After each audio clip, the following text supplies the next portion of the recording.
নমস্কার, the story teller চ্যানেলে আজকের গল্প রবীন্দ্রনাথ মৈত্র রচিত উদাসীর মাঠ। গল্প পাঠে আমি অনিন্দিতা। 8 বৎসর বয়সে কন্যা উদাসীকে মধুমণ্ডল গৌরীদান করিয়াছিল। 9 বৎসরে পড়িতেই সে হাতে নোয়া ঘুচাইয়া বাপের বাড়িতে আসিয়া ব্রহ্মচর্য পালন করিতে বসিল। মা বাপ কহিল, আবাগী। গ্রামের এক বুড়া আত্মীয় উপদেশ দিল, একটা ভালো ছেলে দেখে মেয়েকে গছিয়ে দাও মণ্ডল, দুধের মেয়ে। মণ্ডলের জ্যেষ্ঠ পুত্র যদু এন্ট্রান্স ক্লাস হইতে বিদায় লইয়া তাহার বংশের আদি পুরুষদের ক্ষত্রিয়ত্ব প্রতিপাদনে ব্যস্ত ছিল। সে দাঁত মুখ খিচাইয়া কহিয়া উঠিল, ও কথাটি বলবেন না, আমাদের বংশে যে কাজ কোনো কালে হয়নি আজ বলিয়া অসম্ভব রকমের অনুস্বর সংযুক্ত একটি শ্লোক আবৃত্তি করিয়া সে পরামর্শদাতাকে স্তব্ধ করিয়া দিল। ইহার পর আর উদাসীর ভবিষ্যৎ সম্বন্ধে মাথা ঘামাইবার কাহারও কোনো প্রয়োজন রহিল না। উদাসীও নির্বিবাদে বৈশাখে কচি আম ও আশ্বিনে শিউলি ফুল কুড়াইয়া দিন কাটাইতে লাগিল। বৎসর 6 এই রকমই কাটিল। ইতিমধ্যে সংসারে কোনো বিশেষ পরিবর্তন ঘটে নাই।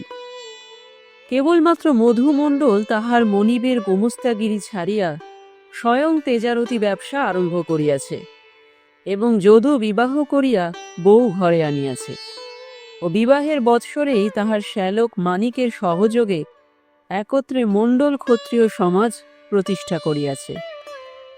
নববধূর সহিত প্রেমালাপ করিয়া যে সময়টুকু অবশিষ্ট থাকিত তাহা সে সমাজের সেবায় ব্যয় করিত। কাজেই অন্য কাজ করিবার তাহার অবকাশ ছিল না। কদাচিৎ উদাসীকে খেলিতে দেখিলে সে তিরস্কার করিয়া তাহার স্ত্রীর কাছে পড়িতে পাঠাইত।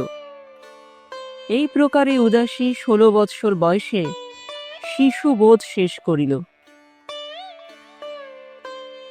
সেবার আশ্বিনে মণ্ডল ক্ষত্রিয় সমাজের বার্ষিক অধিবেশন উপলক্ষে মণ্ডলপুর গ্রাম উৎসব কলরবে মুখরিত হইয়া উঠিল।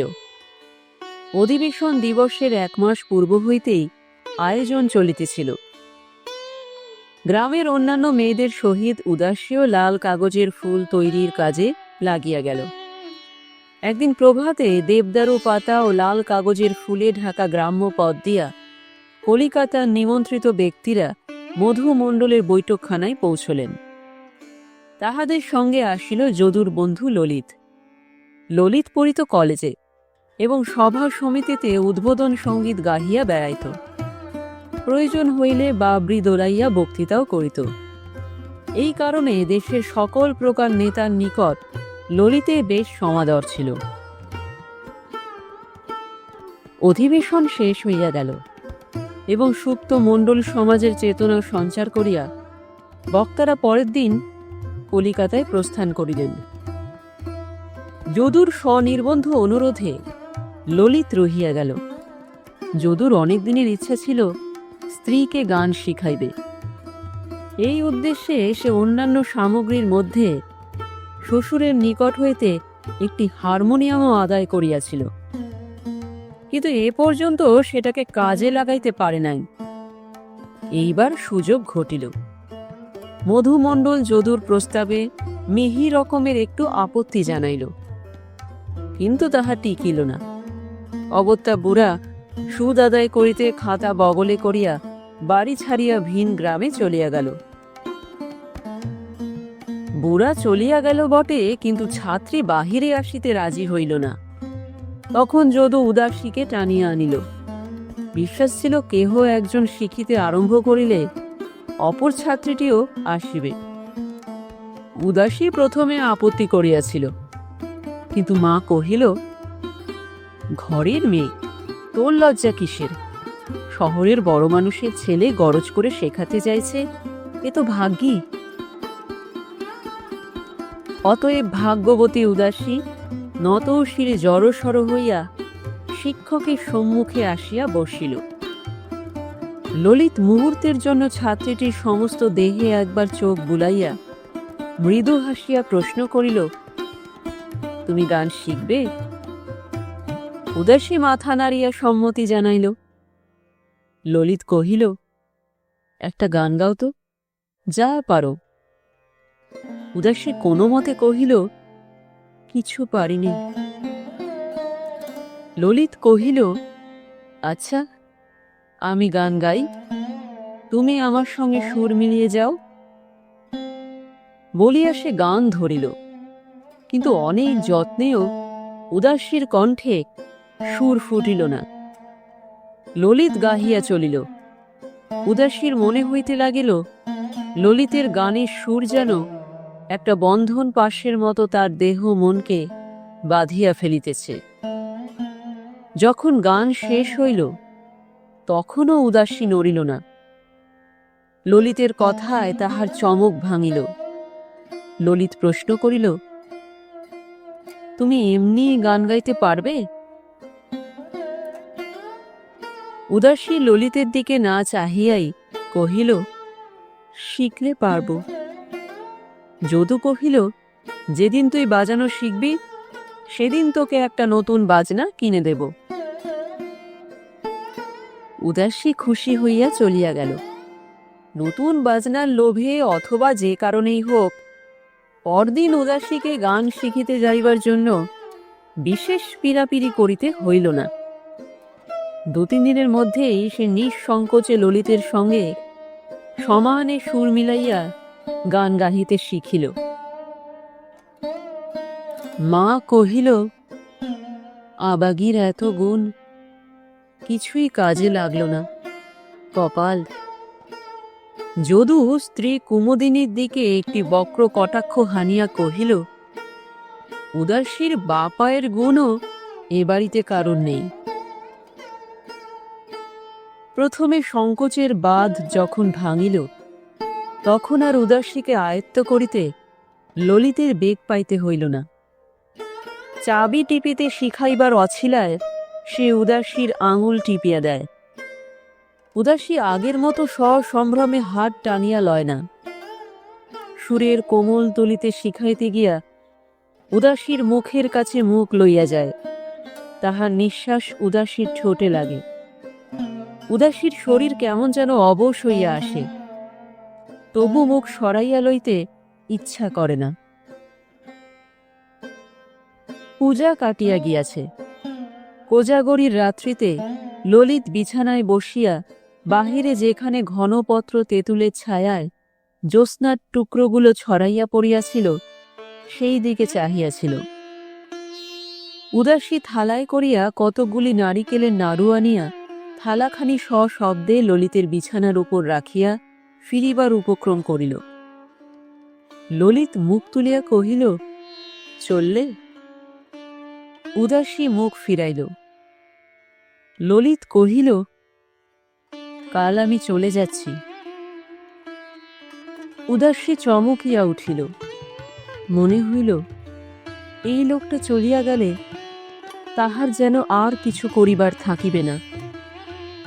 উদাসীর বিহুবল ভাব ললিত লক্ষ্য করিল। মুহূর্তের মধ্যে উদাসীকে বুকের ওপর টানিয়া আনিয়া কহিল, তুমি আমাকে ভালোবাসো উদাসী? প্রশ্নের অর্থ উদাসী ভালো করিয়া বুঝিল না। ললিতের কাঁধের ওপর মাথা রাখিয়া তবু কহিল, বাসি। সে রাত্রি আর উদাসীর চোখে ঘুম আসিল না। পরদিনও ললিতের যাওয়া ঘটিল না। দীপান্বিতার পরদিন যদুর মাতার পায়ে ধুলা লইয়া ললিত কলিকাতা যাত্রা করিল। পূর্বদিন রাত্রিতে উদাসীকে নিভৃতে ডাকিয়া ললিত তাহার মুখে চুমা দিয়া কহিল, আমি তোমাকে বিয়ে করব উদাসী। উদাসী চোখের জল মুছিয়া একটু হাসিয়া জিজ্ঞাসা করিল, কবে? কলকাতা গিয়ে সব ঠিক করে চিঠি লিখব। যদু তোমাকে স্কুলে ভর্তি করতে শহরে নিয়ে যাবে সেই সময়। উদাসী ললিতের বুকে মাথা রাখিয়া নিঃশ্বাস ফেলিয়া কহিল, আচ্ছা। ললিত চলিয়া গিয়াছে। উদাসীর কিছু ভালো লাগে না। সঙ্গিনীরা আসিয়া ডাকিয়া যায়। উদাসী ঘরের কোণে চুপ করিয়া বসিয়া থাকে, সাড়া দেয় না। জোর করিয়া ধরিয়া লইয়া গেলে দাঁড়াইয়া খেলা দেখে। খেলায় যোগ দিতে তাহার বিন্দুমাত্র আগ্রহ দেখা যায় না। ললিত তাহাকে ইংরাজি শিখিতে বলিয়া গিয়াছিল, তাই শুধু পড়াশুনোয় তাহার বিন্দুমাত্র শৈথিল্য ছিল না। পূর্বে অতি প্রত্যুষে যখন সে ফুলের সাজি লইয়া বাহির হইত, আজকাল সে সময় ফার্স্ট বুক খুলিয়া ইংরাজি শিখিতে বসে। যদু দেখিয়া খুশি হয়, আর মাঝে মাঝে উৎসাহ দিয়া বলে, বড়দিনের সময় শহরে গিয়ে তোকে স্কুলে দিয়ে আসব। উদাসী শুনিয়া দ্বিগুণ উৎসাহে চিৎকার করিয়া ABCD পড়িতে থাকে। কথা ছিল কলিকাতায় পৌঁছিয়া ললিত প্রতি সপ্তাহে একখানি করিয়া পত্র দিবে, কিন্তু দাদার কাছে পৌঁছনো খবরের এক পোস্টকার্ড ছাড়া আর কোনো চিঠি সে লেখে নাই। যদুর পকেট হইতে চিঠিখানা চুরি করিয়া উদাসী রাখিয়াছিল। অবকাশ হইলেই সেখানা একবার করিয়া পড়িত। পড়িতে পড়িতে চিঠিখানার আদ্য পান্ত উদাসীর মুখস্থ হইয়া গেল। তথাপি নতুন চিঠি আসছিল না। একদিন উদাসী ধরা পড়িয়া গেল। চিঠিখানা কোলের ওপর রাখিয়া আনমনা হইয়া বসিয়াছিল। কুমুদিনী কখন যে আসিয়া পিছনে দাঁড়াইয়াছে তাহা সে লক্ষ্য করে নাই। বৌদিদির কণ্ঠস্বরে চমকিত হইয়া চিঠিখানা লুকাইবার উপক্রম করিতেই কুমুদিনী তাহার চিবুক ধরিয়া হাসিয়া কহিল, কিলো, শকুন্তলা হয়েছিস যে। বলা আবশ্যক যে কুমুদিনী গ্রামের মেয়ে স্কুল হইতে উচ্চ প্রাইমারি পাশ করিবার পর বটতলার কম বেশি 30খানা উপন্যাস পাঠ করিয়া একরকম পণ্ডিত হইয়া উঠিয়াছিল। কুমুদিনীর কথায় বা হাতে চিঠিখানি মুড়িয়া উদাসী উঠিয়া দাঁড়াইল। কুমুদিনী চিঠিখানা ছিনাইয়া লইবার চেষ্টা করিতেই উদাসী তাহার পায়ের ওপর পড়িয়া কাঁদিয়া উঠিল। বলিল, তোমার পায়ে পড়ি বৌদিদি। তখনকার মতো উদাসী বাঁচিয়া গেল, কিন্তু বেশিক্ষণ আত্মরক্ষা করা সম্ভব হইল না। আদর করিয়া ভুলাইয়া সন্ধ্যা নাগাদি কুমুদিনী সমস্তই জানিয়া লইল। মনের মধ্যে যে আনন্দ ও সন্তাপ একত্র জমিয়া উঠিয়াছিল, তাহার বোঝা একজনের কাছে নামাইতে পারিয়া উদাসীও বাঁচিয়া গেল। সকল শুনিয়া কুমুদিনী আদৌ বিস্ময় বা ক্রোধ প্রকাশ করিল না, বরং ঠাট্টা করিয়া কহিল, এবার জামাই ষষ্ঠীতে ললিতকে আসতে চিঠি লিখে দেব, কেমন? উদাসী ছুটিয়া পলাইল। মধ্যে উদাসীর সংবাদ জিজ্ঞেস করিয়া ললিত এক পোস্টকার্ড লিখিয়াছিল। তাহার পর মাস 2 কাটিয়া গেল। উদাসী ফার্স্ট বুক শেষ করিয়া সেকেন্ড বুক আরম্ভ করিল।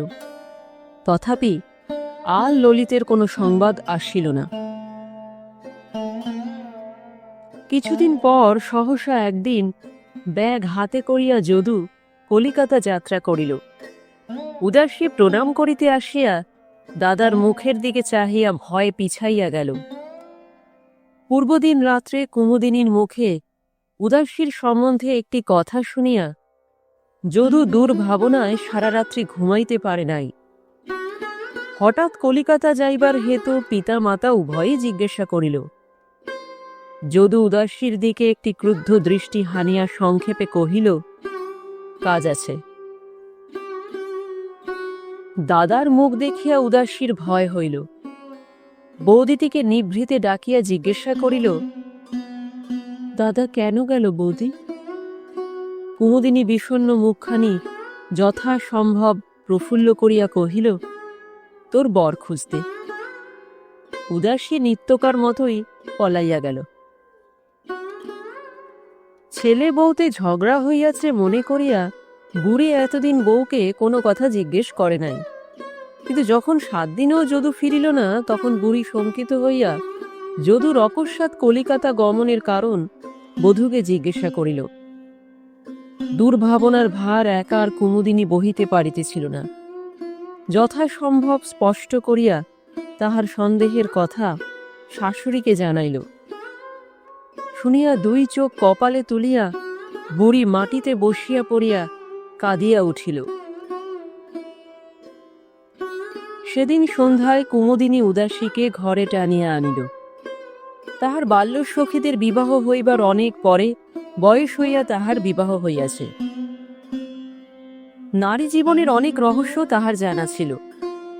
ললিত চলিয়া যাইবার পর হইতেই সে উদাসীকে বিশেষভাবে লক্ষ্য করিতেছিল। মনে তাহার সম্বন্ধে একটা সংশয় জন্মিয়াছিল। যদুকে তাহার আভাসও সে দিয়াছে। কয়েকদিন হইতেই উদাসীকে একটি কথা জিজ্ঞাসা করিবার চেষ্টা করিতেছিল। নিতান্ত সংকোচের বশেই পারে নাই। আজ উদাসীকে ঘরে টানিয়া আনিয়া কুমুদিনী তাহার চিবুকে হাত দিয়া কহিল, আমাকে লুকোবি না উদাসী, বল। বৌদিদি কি জিজ্ঞাসা করিবে উদাসী তাহা জানিত না। কহিল, না বৌদিদি। কিন্তু ইহার পর কুমুদিনী তাহাকে যে প্রশ্ন করিল তাহা শুনিয়া উদাসী লজ্জায় মরিয়া গেল। কুমুদিনী তাহাকে বুকের কাছে টানিয়া আনিয়া অনেক বুঝাইল। উদাসী বৌদিদির বুকের কাপড়ে মুখ লুকাইয়া কোনো মতে তাহার প্রশ্নের জবাব দিয়া গেল। সমস্ত শুনিয়া কুমুদিনী কহিল, ঘরে বসে থাক, কারো সামনে বের হোসনি, বুঝলি? উদাসী বুঝিল না, তথাপি প্রশ্ন না করিয়া কহিল, আচ্ছা। কিছুকাল পর অতি কষ্টে মুখ তুলিয়া সে অপাঙ্গে একবার বৌদিদির মুখের দিকে চাহিয়া দেখিল। বৌদিদির চমৎকার মুখখানি একেবারে কালো হইয়া গিয়াছে। কাহারও সম্মুখে বাহির হইতে কেন বৌদিদি তাহাকে নিষেধ করিয়াছে উদাসী তাহা বুঝিল না, বুঝিবার চেষ্টাও করিল না। তবে দেখিল অকস্মাৎ সমস্ত বাড়িখানা যেন তাহার প্রতি বিমুখ হইয়া গিয়াছে। বাপ তাহাকে দেখিলে মুখ ফিরাইয়া লয়। মা বা হাতে ভাতের থালাখানি দূর হইতে ঠেলিয়া দেয়। উদাসী অভিমানে অর্ধভুক্ত ভাতের রাশি ফেলিয়া উঠিয়া পড়ে। আগেরকার মতো কেহ আর সাধিয়া খাওয়ায় না। বেশি কথা বলা কোনো কালে তাহার অভ্যাস ছিল না। সে কোনো কথা জিজ্ঞাসাও করে না। যদুর বড় শালা মানিক ইতিপূর্বে কোনোদিন তাহার সঙ্গে মুখ তুলিয়া কথা কহে নাই। আজ সে দরজার ফাঁক দিয়া চাহিয়া কেমন করিয়া হাসে। উদাসীর সর্বাঙ্গ শিরশির করিয়া ওঠে। সে ঘরে গিয়া শয্যালয়। বৌদিদি ব্যতীত কাহারও সহিত কোনোদিন সে বেশি কথা কহিত না। কিন্তু সেই দিন বৌদিদিকে সেই কথা বলিবার পর আর সে তাহার সহিত মুখ তুলিয়া কথা কহে নাই। কিন্তু সমস্ত বাড়িখানার এই বিরূপ মূর্তি তাহার অসহ্য হইয়া উঠিতেছিল। সেদিন রাত্রে কুমুদিনী ঘরে আসিলে উদাসী তাহার হাত জড়াইয়া ধরিয়া জিজ্ঞাসা করিল, আমার কি হয়েছে বৌদিদি? সবাই এ পর্যন্ত কহিয়াই সে কাঁদিয়া ফেলিল। এত বড় মেয়ে কিছু বোঝে না। কুমুদিনী অবাক হইয়া গেল। খানিক পরে উদাসীর মাথায় হাত বুলাইতে বুলাইতে কহিল, পাগলামি করিস নে উদাসী, স্থির হয়ে শোন বলছি। উদাসীর নিকট সত্য গোপন করিবার আর প্রয়োজন ছিল না। কুমুদিনী সমস্তই খুলিয়া বলিল। শুনিয়া উদাসী মুখ নিচু করিয়া নিশ্চল হইয়া বসিয়া রহিল। উদাসী সন্তানের জননী। সহসা উদাসীর চক্ষের সম্মুখের একখানি যবনিকা যেন অপসৃত হইয়া গেল। বর্ষীয়সীদের মুখে এই আলোচনা সে একাধিকবার শুনিয়াছে। সঙ্গিনীরা একত্র বসিয়া নারীর এই পরিবর্তনের অর্থ আবিষ্কারের বহু চেষ্টা করিয়াছে। কোনোদিন অর্থ বোধ হয় নাই। আজ উদাসী বুঝিল। মাঝে মাঝে নিজ দেহের একটি বিশেষ পরিবর্তন উদাসীর চোখে পড়িত। সেটিকে উদাসী এ পর্যন্ত গ্রাহ্য করে নাই। আজ লজ্জায় উদাসী নিজের দিকে চাহিতে পারিল না। পরদিন সমস্ত দিনমান একখানি কাঁথা গায়ে জড়াইয়া সে ঘরের মধ্যে বসিয়া রহিল। ক্রমে কুমুদিনী ব্যাপারটির গুরুত্ব উদাসীকে বুঝাইয়া দিল। উদাসী ভয়ে বিবর্ণ হইয়া গেল। গ্রামের আরও একটি মেয়ের কাহিনী কতক তাহার জানা ছিল, তখন এ বিষয়ে তাহার জ্ঞান বিশেষ সচেতন ছিল না। অনেক দিনের কথা হইলেও আজ আগাগোড়া সমস্ত ব্যাপারটি বিচিত্র বর্ণের একখানি ছবির মতো চোখে পড়িল। টুপি পরা দারোগা ঘোড়ায় চড়িয়া আগে আগে চলিয়াছেন। তাহার পিছনে এক বুক ঘোমটা দেওয়া একটি মেয়ে, তাহার সঙ্গে দুই চৌকিদার কনুই দিয়া তাহাকে ঠেলিতে ঠেলিতে লইয়া চলিয়াছে। আর দুই ধারে দাঁড়াইয়া গ্রামের কয়েকটি ছেলে খিলখিল করিয়া হাসিতেছে। আর পিছনে একটি বুড়ি মাটিতে পড়িয়া মাথা কুটিতেছে। ইহার পর আর মেয়েটিকে সে দেখে নাই। কিন্তু পরদিন কি একটা ঘটিয়াছিল শুনিয়া সখীদের সঙ্গে লুকাইয়া বুড়িকে দেখিতে গিয়াছিল। দেখিল গলায় ফাঁস দেয়া বুড়ি ঘরের চালা হইতে ঝুলিতেছে। তাহার চোখ দুটির কথা মনে হইয়া আজও উদাসীর ভয় হইল। মনে হইল বুড়ির মতো তাহার মাও গলায় ফাঁস দিয়া ঝুলিবে হয়তো। উদাসী কাঁপিয়া উঠিল। কুমুদিনী চলিয়া যাইতেছিল। সহসা উদাসী তাহার পায়ের ওপর আছড়াইয়া পড়িয়া কাঁদিয়া কহিল, আমার কি হবে বৌদি? কুমুদিনী তাহাকে আশ্বাস দিয়া কহিল, ললিত তোকে বিয়ে করলেই সব মিটে যাবে। তোর দাদা শহরে তাকে আনতে গিয়েছে, ভয় কি? এই কথায় উদাসী অন্ধকারে আলো দেখিল। ললিতের সংবাদ শুনিলে একদিনও বিলম্ব করিবে না, তাহাতে তাহার তিলমাত্র সন্দেহ ছিল না। এমনকি ললিতের আগমন কল্পনায় রাত্রে তাহার সমস্ত দুর্ভাবনার যেন শেষ হইয়া গেল। সারা রাত্রি নিজের অবস্থার কথা আর সে ভাবিতে পারিল না। বারবার ললিতের মুখখানেই মনে পড়িতে লাগিল। সমস্ত রাত্রি ধরিয়া অন্তত 20 বার উদাসী মা সুবচনীর কাছে যুক্ত করে প্রার্থনা জানাইল, হে মা, দাদার সঙ্গে যেন তার দেখা হয়। মা সুবচনে প্রার্থনা শুনিলেন। ললিতের সঙ্গে যদুর দেখা হইল। ললিত কেবল সান্ধ্য ভ্রমণ শেষ করিয়া ফিরিয়াছে। সেই সময় যদু আসিয়া উপস্থিত হইল। ললিত হাসিয়া কহিল, যদু যে, এত শুকনো দেখাচ্ছে কেন? যদুর মাথায় খুন চাপিয়া গেল, কিন্তু বহু কষ্টে আত্মসংবরণ করিয়া সে কহিল, তোমাকে দেখতে এলাম, চিঠিপত্র দাও না যে? ললিত কহিল, সময় পাইনি ভাই, জানো তো দেশের কাজ করতে গেলে। তারপর কথা ফিরাইয়া জিজ্ঞাসা করিল, উদাসী কেমন আছে? স্কুলে ভর্তি করতে চেয়েছিলে যে? যদু প্রতিজ্ঞা করিয়া আসিয়াছিল যে যেমন করিয়াই হোক ললিতের সহিত উদাসীর বিবাহ দিয়া এই কলঙ্কের শেষ মীমাংসা করিয়া ফেলিবে। ললিত যে উদাসীকে বিবাহ করিতে চাহিয়াছে, স্ত্রীর মুখে সে কথা সে শুনিয়াছিল। ললিতের প্রশ্নে সুযোগ পাইয়া যদু কহিল, তার জন্যই তো আশা। সবার ইচ্ছে উদাসীকে তোমার হাতে দিয়ে। ললিত হাসিয়া কহিল, বেশ তো, স্কুলে ভর্তি করে দিয়ে যাও, গার্জেন হয়ে দেখাশুনো করব। দেশের নারীরা যদি। যদু বাধা দিয়া কহিল, সেসব তুমি যা পারো করো, উদাসীর বিয়ে দিতে চাই, তুমি তাকে। যদু কি বলিবে তাহা অনুমান করিয়া ললিতের মুখ গম্ভীর হইয়া গেল। সন্ধ্যার অন্ধকারে যদু তাহা দেখিতে পাইল না। ললিতকে নীরব দেখিয়া যদু কহিল, উদাসী তার বৌদিদিকে সমস্ত বলেছে। এ অবস্থায় ললিতের মুখ শুকাইল। চারিদিক চাহিয়া সে কহিল, আমার মা আছেন জানো তো, তাকে। আর ধৈর্য রাখা যদুর পক্ষে অসম্ভব হইল।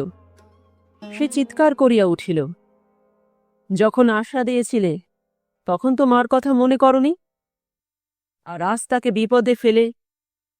এই সঙ্গেই আরও কয়েকটি এমন কথা যদু কহিয়া গেল, যাহা শুনিয়া যদুর হাতের কাছে দাঁড়াইয়া থাকিতে ললিতের সাহসে কুলাইল না।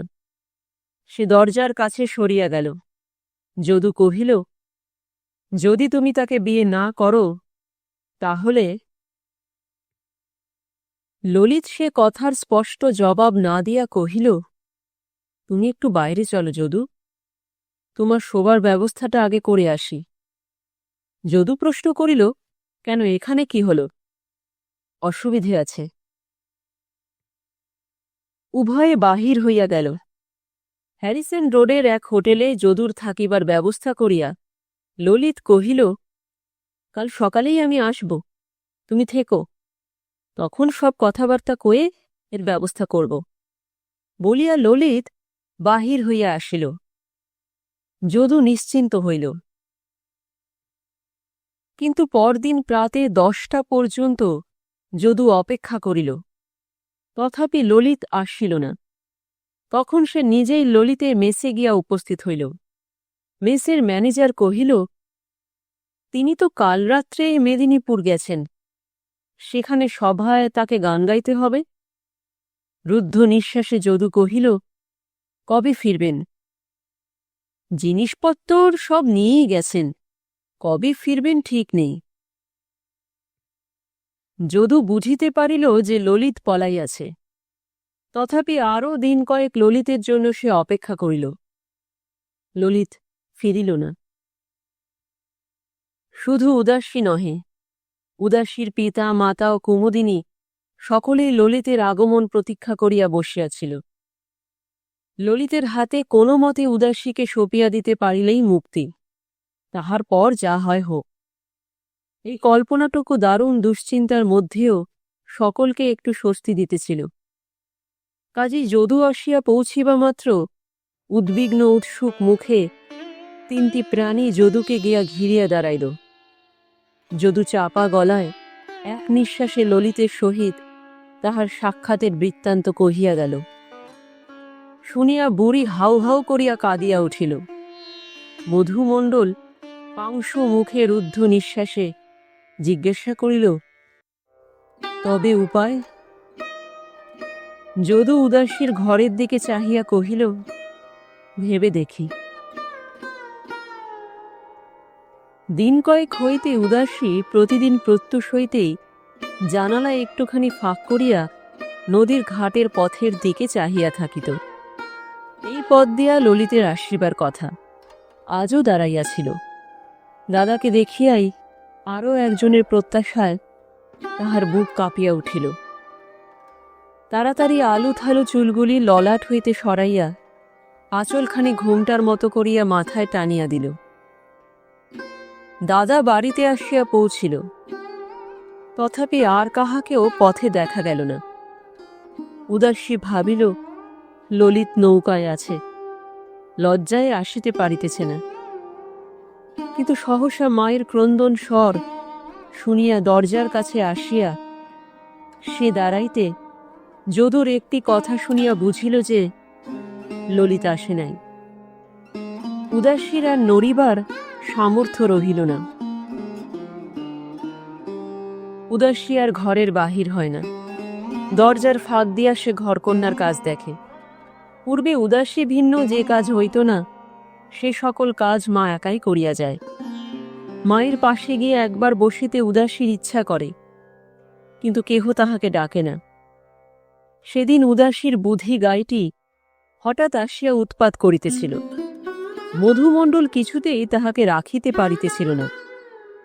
উদাসী বাহিরে আসিয়া বুধির গায়ে হাত দিতেই পিতা এমন করিয়া তাহার দিকে চাহিল যে উদাসী দেখিয়া ভয় পিছাইয়া গেল।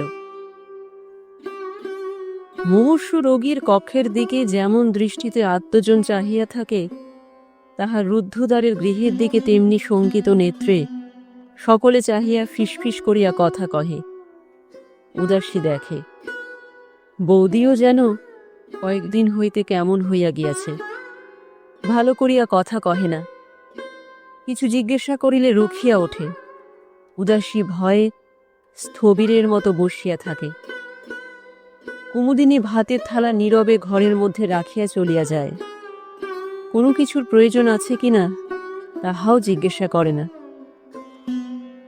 সম্প্রতি তাহার সঙ্গিনীরাও বাড়ির উপর দিয়া চলে না। পাড়ার মেয়েদের চলাচলের জন্য যে সংকীর্ণ পথটি গৃহের পাশ দিয়া ছিল, যদু সেদিন একটা বেড়া দিয়া সেটাকে বন্ধ করিয়া দিয়াছে। সমস্ত দিন তাহার ঘরের সমস্ত জানালা বন্ধ করিয়া উদাসী বসিয়া থাকে। জানালা খুলিলেই মনে হয় যেন আকাশের সূর্য হইতে আরম্ভ করিয়া মাটির গাছপালাগুলি পর্যন্ত তাহার দেহের অঙ্গবিশেষের দিকে চাহিয়া আছে। কলির পুতুলের মতো ঘরের জিনিসগুলি নাড়াচাড়া করিয়া উদাসী দিন কাটাইয়া দেয়। নিজের অবস্থার কথা মনে হইলে গালে হাত দিয়া বসিয়া বসিয়া ভাবে, ভাবনার যখন আর শেষ হয় না, তখন বালিশে মুখ গুজিয়া পড়িয়া থাকে। এমনি করিয়া উদাসীর দিন কাটে। সেদিন স্নানের ঘাট হইতে মা আসিয়া যদুর হাত ধরিয়া কহিল, যা হয় একটা ব্যবস্থা কর বাপ, আর সহ্য হয় না যে। যদু বিহুবল হইয়া দাঁড়াইয়া রহিল। ব্যাপারটি এই, উদাসীর মা ঘাটে স্নান করিতে গিয়াছিল। উপরার গৃহিণীরাও ছিলেন। ঘোষগিন্নি জিজ্ঞাসা করিলেন, যদুর মা, উদাসীকে দেখিনি যে অনেকদিন, কি হয়েছে? বুড়ি কাঁপিয়া উঠিল, কোন ক্রমে কহিল, জ্বর। ঘোষগিন্নি পার্শ্ববর্তিনী গৃহিণীর গা টিপিয়া একটু মুচকি হাসিয়া কহিলেন, জ্বর? ওমা, তা তো জানিনি, আজ গিয়ে দেখে আসব। বুড়ির আর স্নান করা হইল না, একেবারে বাড়ি ফিরিয়া আসিল। মধুমণ্ডল বাহির হইতে আসিয়া সমস্ত শুনিল। তাহার স্ত্রীর হাত ধরিয়া টানিয়া তুলিয়া রান্নাঘরের দিকে ঠেলিয়া দিয়া কহিল, যেমন গর্ভে ধরেছিলে তেমনি ভোগো। বুড়ি ধমক খাইয়া চুপ করিয়া গেল। স্ত্রীকে ধমকাইয়া মধুমণ্ডল বাহিরে গিয়া ভাবিতে বসিল। সমস্ত ঠিক করিয়া উদাসীকে কাহারও সহিত কাশী পাঠাইয়া দিবে বুড়ার মনে এইরূপ একটা সংকল্প ছিল।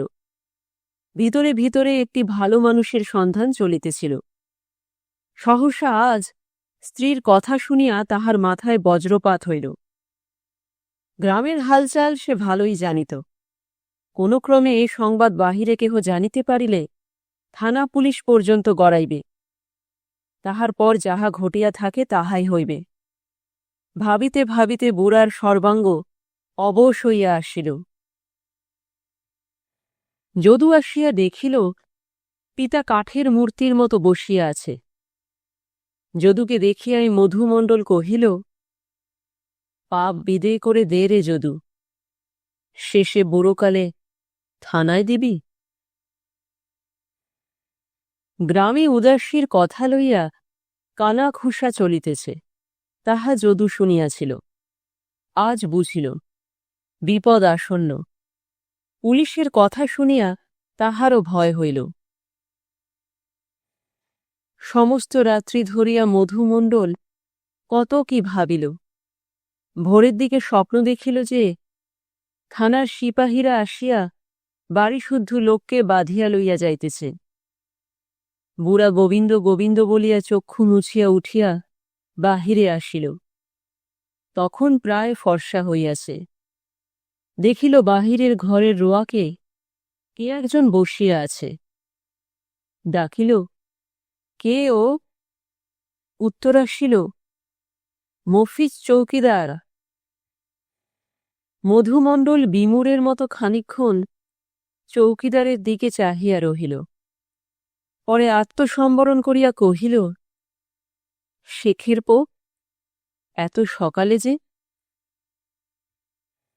মফিজ শেখ সংক্ষেপে জানাইল যে মণ্ডলের বিধবা কন্যার গর্ভ হইয়াছে। দারোগা সাহেব এই সংবাদ পাইয়া তাহাকে বাড়িতে চৌকি দিবার জন্য মোতায়েন করিয়াছেন।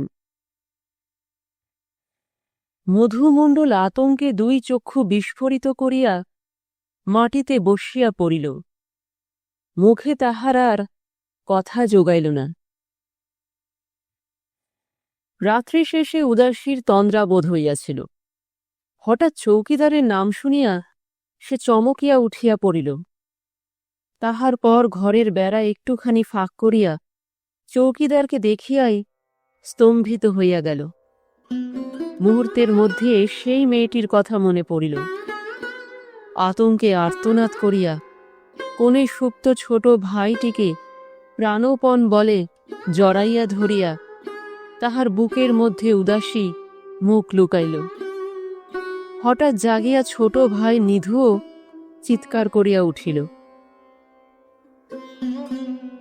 যদু চৌকিদারের আগমন বার্তা কিছু জানিত না। চিৎকার শুনিয়া ছুটিয়া আসিয়া দেখিল উদাসী নিধুকে জড়াইয়া থরথর করিয়া কাঁপিতেছে। যদু জিজ্ঞাসা করিল, কিরে নিধু? নিধু কিছু কহিতে পারিল না। উদাসী বাহিরের দিকে আঙুল দিয়া দেখাইয়া চাপা গলায় কহিল, চৌকিদার। মফিজ চৌকিদার যখন মধুমণ্ডলের নিকট হইতে 5 টাকা মর্যাদা আদায় করিয়া সেদিনের মতো ফিরিয়া গেল, তখনও উদাসী ঘরের এক কোণে কলসির আড়ালে একখানি মোটা কাঁথায় সর্বাঙ্গ মুড়িয়া নিস্তব্ধ হইয়া বসিয়াছিল। দেখিতে দেখিতে দ্বিপ্রহর হইয়া গেল, তথাপি সে উঠিল না। নিত্যকার মতো কুমুদিনী ভাতের থালা ঘরে রাখিয়া চলিয়া গেল। উদাসী পায়ের শব্দে চমকিত হইয়া একবার নিতান্ত অসহায়ের মতো কুমুদিনীর মুখের দিকে চাহিল, কিন্তু কুমুদিনী কথা কহিল না। ক্রমে সমস্ত আঙিনায় সন্ধ্যার অন্ধকার ঘনাইয়া আসিল, তবু সন্ধ্যাদীপ জ্বলিল না। উদাসী অন্ধকারে বসিয়া রহিল। বাড়িতে একটা কিসের নিঃশব্দ সন্ত্রস্ত আয়োজন চলিতেছিল, কাহারও অবকাশ ছিল না। প্রহর রাত্রি শেষে বুড়ি একটি প্রদীপ লইয়া উদাসীর ঘরে প্রবেশ করিয়া দেখিল ভাতের থালা তেমনি পড়িয়া আছে। উদাসী 2 হাঁটুর উপর মুখ রাখিয়া বসিয়াছিল। বুড়ি তাহাকে জড়াইয়া ধরিয়া কাঁদিয়া কহিল, জন্মের মতো এ বাড়ির ভাত দুটো মুখে দিয়ে যা মা। উদাসী মুড়ের মতো মায়ের মুখের দিকে চাহিল, কিছু বলিল না। বাহির হইতে যদু চাপা গলায় কহিল, বড় দেরি হয়ে যাচ্ছে, বেরিয়ে পড়ো মা। কুমুদিনী বারান্দায় দাঁড়াইয়াছিল। তাড়াতাড়ি ঘরে ঢুকিয়া উদাসীকে বাহির করিয়া আনিল। আঙিনার অপর প্রান্তে কালো কম্বলে সর্বাঙ্গ আবৃত করিয়া পুটুলি হাতে এক ব্যক্তি দাঁড়াইয়াছিল। সে মানিক। নগদ 500 টাকা পথ খরচ পাইয়া তীর্থে কোনো ভালো মানুষের হাতে উদাসীকে সমর্পণ করিয়া আসিতে সে রাজি হইয়াছিল। বুক পর্যন্ত ঘুমটা টানিয়া উদাসী কলের পুতুলের মতো বাড়ির আঙিনা পার হইয়া আসিল। পিতা মাতা ভাই কাহারও দিকে চাহিল না। তাহার শিউলি তলার খেলা ঘরখানি যখন উদাসী ছাড়াইয়া গিয়াছে, তখন বুড়ি গুটি কয়েক মুড়ির মোয়া পুটুলি করিয়া ছুটিয়া আসিল। সারাদিন খাসনি মা, নিয়ে যা। শিউলিতলায় অন্ধকারে মধুমণ্ডল দাঁড়াইয়াছিল। দৃঢ় মুষ্টিতে স্ত্রীর হাত ধরিয়া সে কহিল, চুপ।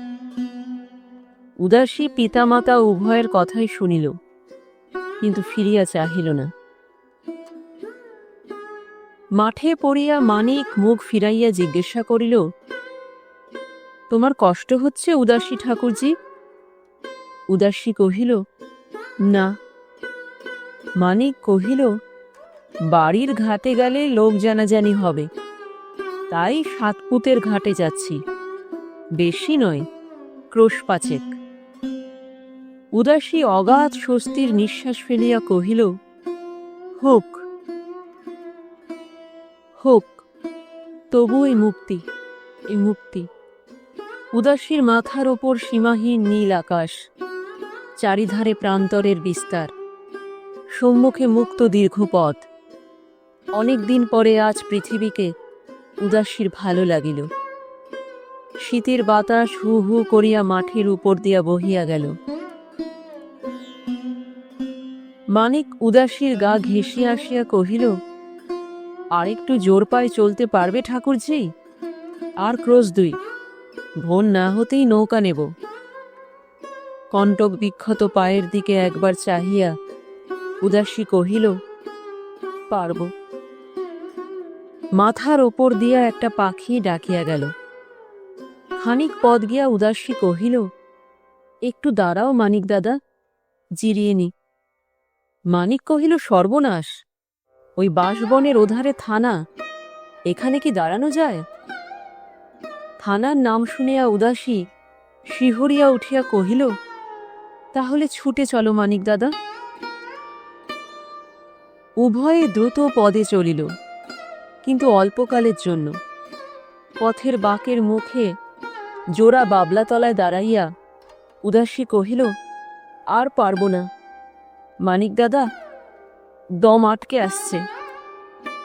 কহিয়া 2 হাতে বুক চাপিয়া উদাসী বসিয়া পড়িল। পরদিন প্রভাতে সাতপুতের ঘাটের লোক জোড়া বাবলাতলায় আসিয়া দেখিল, 2 বাহু দিয়া একটি প্রাণহীন শিশুকে জড়াইয়া ধরিয়া রক্তলিপ্ত দেহে একটি কালো মেয়ে মুক্ত আকাশের দিকে নিষ্প্রভ নেত্রে চাহিয়া আছে। দেহে জীবন নাই। সে কে, কেহ তাহা জানিল না। দেশে ফিরিতেছিলাম।